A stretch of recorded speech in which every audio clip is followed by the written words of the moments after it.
Why do you want to be sheriff? Excellent question. I want to be your sheriff because the city of Jacksonville has been hemorrhaging from violent crimes. Tony Cummings is a Jacksonville native who joined JSO in 1994. Before that, he says he served overseas in the Army as a military police supervisor assigned to the U.S. State Department. Why should voters choose you?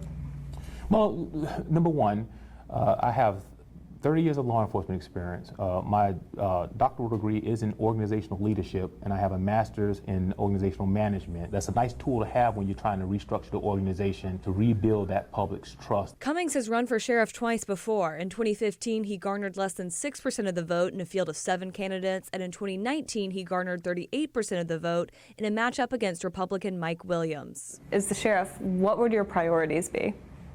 Violent crime, keeping you safe. That's my top priority.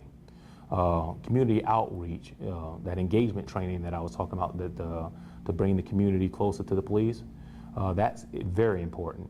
And driving down these traffic homicides, that's my top 3 priorities. He says he would want his officers to be approachable and responsive to people in the community, with the sheriff's office partnering with nonprofits, as well as covertly targeting troublemakers. News for Jax data shows there have been hundreds of murders in Jacksonville over the past few years. Cummings says he wants every employee laser focused on dealing with violent crime, and that trust and accountability are needed to reduce violence. So the city deserves better.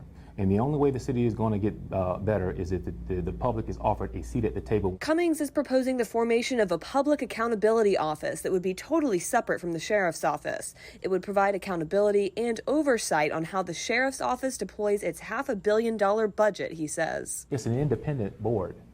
It has its separate funding.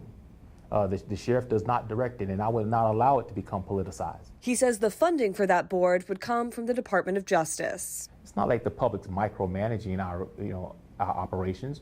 They're telling us what we're doing wrong in real time so we can make the adjustment and drive violent crime out of our city. And as your sheriff, that's what I'm laser focused on, driving out the violent crime, making Jacksonville that beacon that it can be for Fortune 500 businesses to move in. I am tired of being the murder capital of the state of Florida, and we're going to do something about it. Ann Maxwell, Channel 4, the local station.